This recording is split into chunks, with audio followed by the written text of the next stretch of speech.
Tonight, Knoxville will choose its leader for the next 4 years. Everybody's vote counts in our democracy. It's our right. It's something that you do. After more than a year of campaigning, voters will choose between the two remaining candidates. And Eddie Mannis will move on to the November 5th election. Indya, Kincannon in the top two for that Knoxville mayoral race. The winner will help decide how to spend your tax dollars, and they will set the agenda for tackling challenges shaping this city. Solving the homeless problem is at the top of the priority list for many voters. We can't solve this problem until we have enough treatment. Gun violence is also high on that list. The family is not the only one that loses, it's the whole community. And homeowners and businesses are still working to understand how the new recode rules impact them. This isn't just the rezoning ordinance of a certain part of the city. This is the entire city of Knoxville. Tonight, we're looking at how Knoxville got to Election Night 2019 as voters make their choice at the ballot box about who should lead a city of almost 190,000 people into its next chapter. Here's what's at stake on Election Night. I've been fortunate to call Knoxville home my entire life. It is my passion to make our community the best it can possibly be.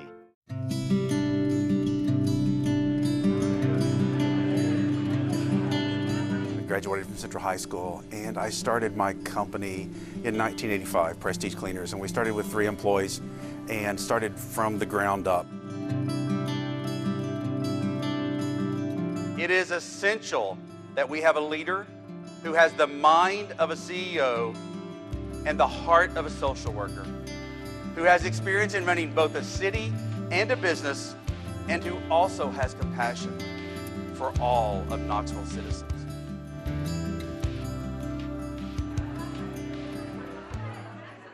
I'll be the mayor that helps every neighborhood thrive. As your mayor, I'm going to connect families to opportunity and make the economy work for everyone. I learned a lot working for Mayor Rogero, and she's been a great leader for our city. So I think, one of my messages to voters is that I want to build on her successes and keep the positive momentum going.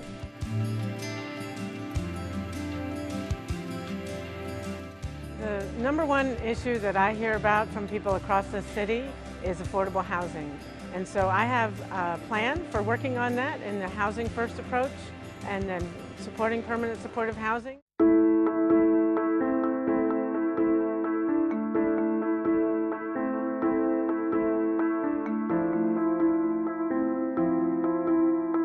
Last year, the city and county funded additional social workers to help. Around the same time, it also cleared out a large, unsafe homeless camp beneath the I-40 bridge right beside Knoxville Area Rescue Ministries. The city then made the area a day space where homeless can gather to get services next to CARM, but not spend the night. And so the strategy of the day space is to get people into treatment, connect them with the social workers, connect them with treatment, housing, and solutions to their homelessness. But in the short term, closing the large camp sent the homeless into other parts of the city. Along with the area around campus, the homeless are showing up in other neighborhoods, including the Broadway Shopping Center in North Knoxville, where the owners have now hired private security to help. Homelessness is a big challenge, and so focusing on our homeless veterans first and making sure we do not have a veteran that is homeless and living on our streets. And then on the other side, focusing on those individuals who have aged out of foster care. We need to first and foremost treat our neighbors experiencing homelessness as people who deserve a house and a place to live that's safe and secure. So I support the housing first strategy, and I also support more permanent supportive housing.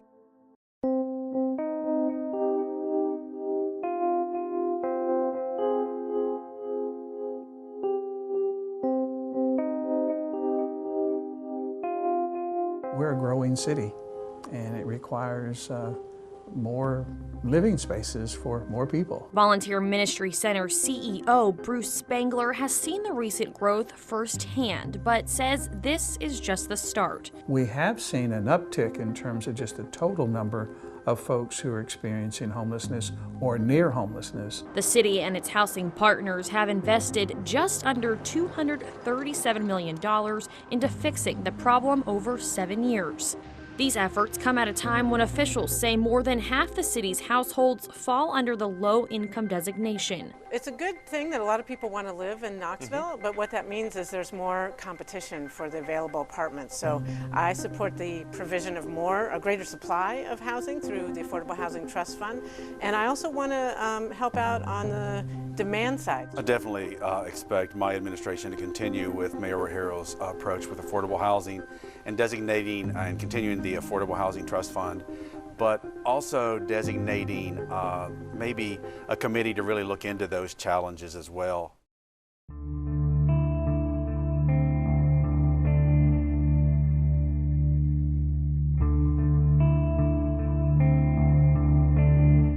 Every number, that's a person that we've lost in our community, and that's a person who's part of a family. Knox County has lost an average of 270 people per year to overdoses. That's more than the number of people who died by suicide, by homicide, and in car crashes combined. Our community has really been suffering, and I think those numbers show that. Since 2016, Knox County has had 1,000 suspected overdose deaths. In that same time frame, almost 650 died by homicide, by suicide, and in car crashes. It's important that the city and county work closely together with the Metropolitan Drug Commission and Karen Pershing and say, we'll never probably solve this 100%, but how can we sit down and come together and say, here are the steps that we will move toward? One of the things I want to do is work to destigmatize addiction. Addiction is not a moral failure. It is a disease of the brain, and we should work as hard as we can with our community partners to prevent the addiction in the first place. But for the many people that you and I know, friends, relatives, across all neighborhoods who have been affected by addiction, we have to support treatment.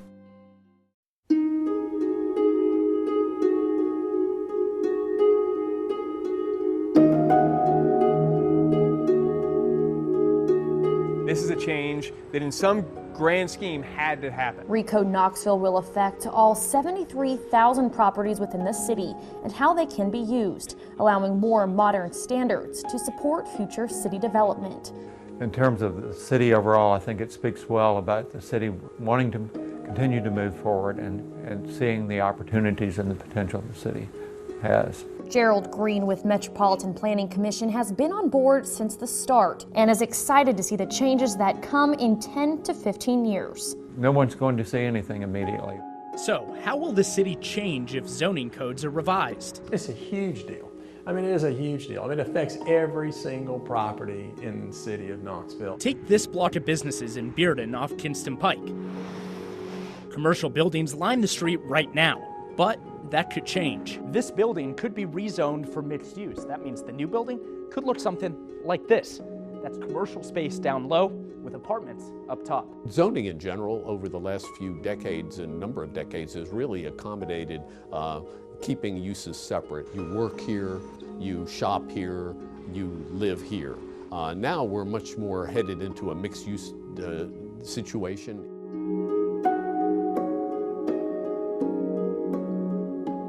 There were hundreds of meetings. I've attended many of them.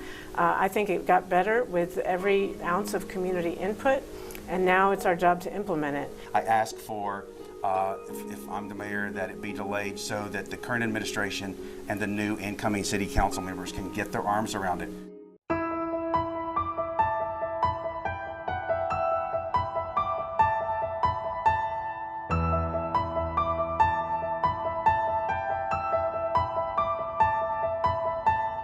It's really looking to the future.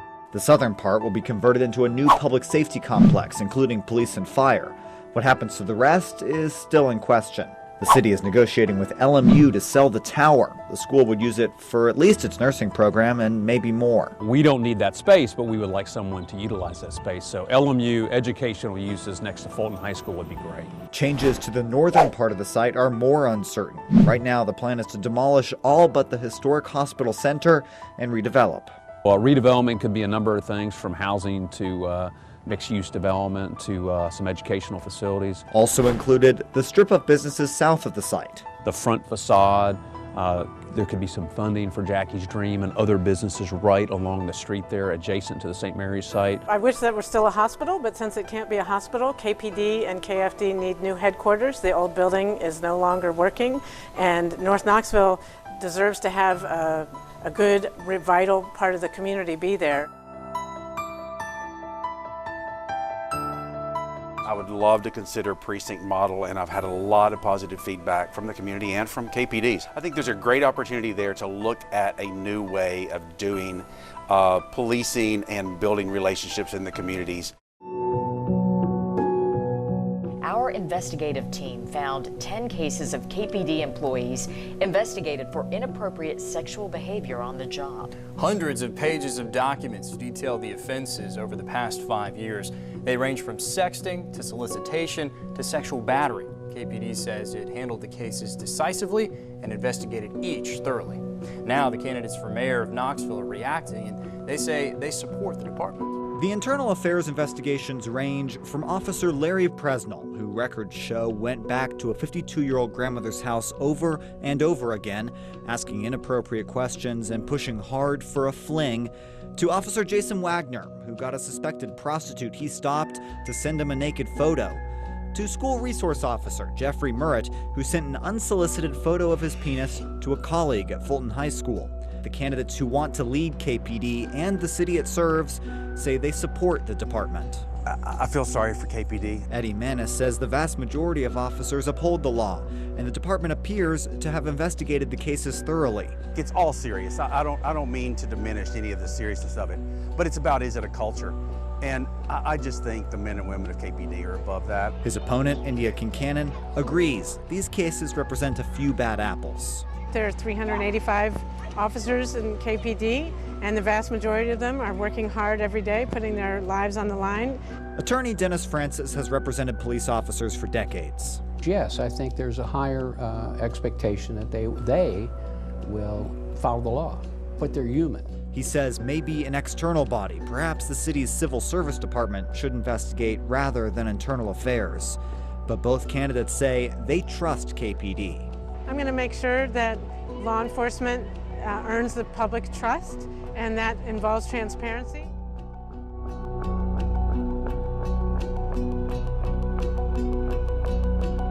I never expected not to be able to fill all our positions. KPD is authorized to employ 416 people. Right now, there are only 380.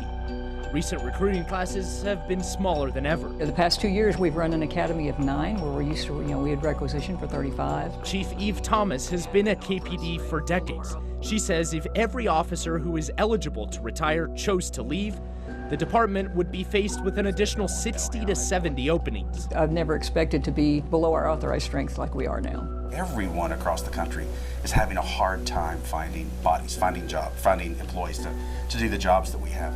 So I think we need to get creative with our recruitment, even more creative than what we are now, and say, what is it that it's going to take to attract a diverse police force for the future? The number one challenge with not being able to recruit more people is the pay. They can make more money doing other jobs that are easier and safer. So I would like to continue to explore ways to increase the pay and benefits of our police officers and also improve the working conditions.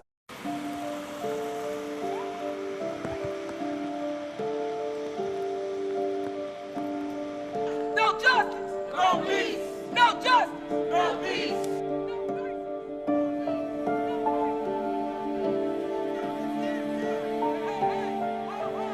Not only does it make us feel safer as a community, but it also allows the law enforcement officer, it makes his job easier. Some of the officers don't mind being recorded. I don't have an objection to it. Keith Lyon is the head of the Fraternal Order of Police. He says one more device in the duty belt is worth it when it proves an officer right. It shows a lot of great things, whether it's something extreme like saving someone's life. It's just overdose.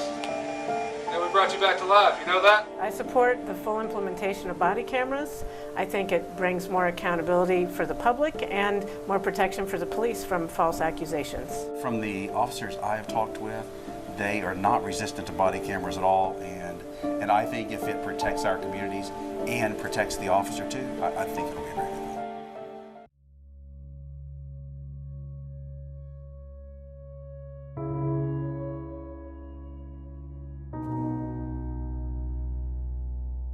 2 mass shootings in under 24 hours left the nation at a loss for words. But soon, dialogue would continue about mental health, gun control, and legislation for both. And Tennessee was part of that conversation.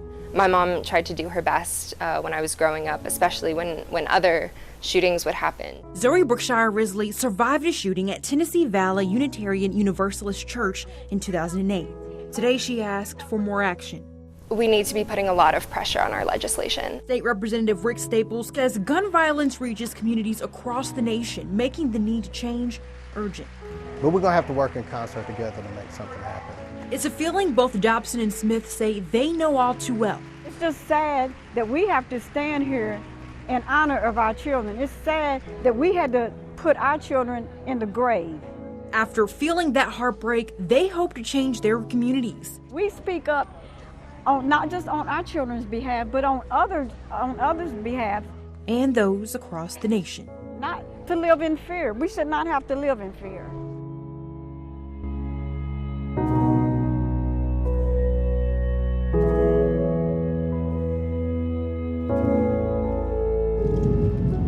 The gun show at Chilhowie Park in East Knoxville goes back decades. Rex Curley owns RK Shows based in Iowa and tells 10 News he paid an awful lot of money to buy the show at Chilhowie Park, and for years the city asked him for more shows.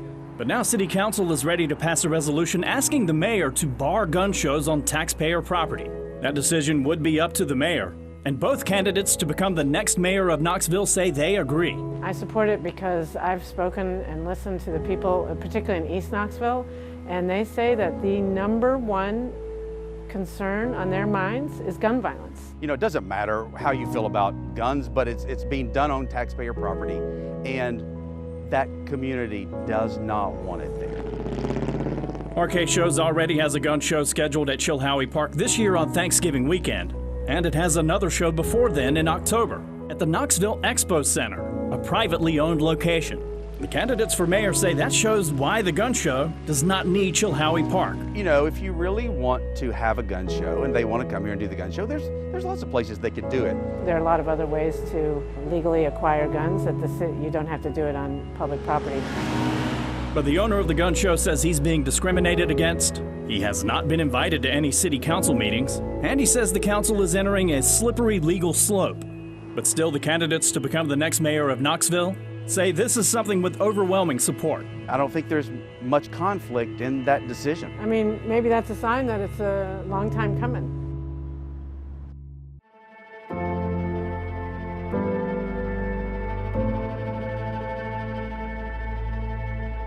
Urban wilderness is one of the best things that Mayor O'Hara has worked on and protected, and I want to continue it and grow it. I love the Gateway Project. I think it's good for our economy. I think it's good for our health. And I'm all for, promoting it. Yeah, I think the urban wilderness is a great opportunity, really, to impact tourism, greenways, and the parks. It's obvious that really enhances the quality of life and drives economic development. So I'm all about maintaining those. There'll be trail connections, there'll be restrooms, there'll be picnic pavilions. There will enhance the landscape that's already here, we'll add trees. People who frequent the trails in South Knoxville, like Brian Hand, say a center like this will legitimize the existing trail system. We see a lot of people coming in from out of town to ride the trails, and this kind of gives them a jumping off point, a welcome center kind of feel. Instead of just little parking lots all around, it kind of really says, hey, here we are. This is one more way that we are connecting the urban with the wild and trying to bring our neighborhoods in South Knoxville together, but also people from all over. 3, 2, 1. With the countdown and cheers, the Suttree Landing Park expansion opened to the public. This time, restrooms and an accessible dock were at the forefront of the expansion. It's actually pretty exciting. Kyle Mules was thrilled to give the new ramp a try. It makes it more accessible because you could actually come here from a kayak from a different place to just hang around here for a while. You could park the kayak down and then relax up here. Relax in a part of town that seems to be constantly expanding.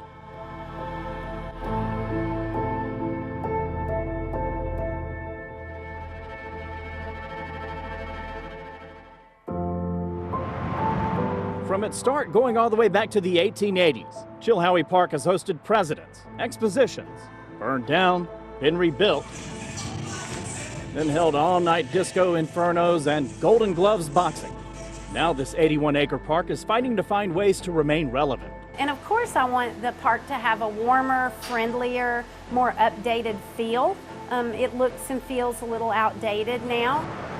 Zoo Knoxville is on the Chilhowie complex just beside the park and was one of the key contributors to a study by the group CSL. That's who the city hired to get input and figure out the best ways to use this property. Zoo Knoxville CEO Lisa New says whatever this group dreams up, the property will need to solve a long-standing problem with standing water. Stormwater and stormwater issues. We had flooding, significant flooding here. We had flooding back in February that closed the zoo down. New says all these properties are interconnected.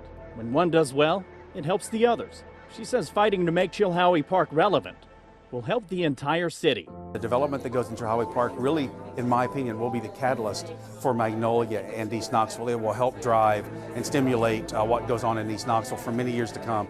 So I think that we should take that really into consideration. Just like people in West Knoxville have Lakeshore Park, people in East Knoxville want a park where they can go every day, have green space, have places to walk around, and where there's interesting things and paths to walk on and things to do 52 weeks of the year.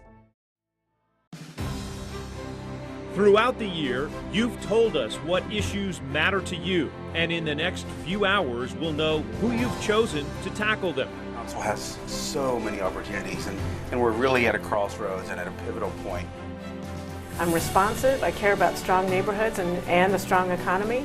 This is WBIR 10 News on Election Night.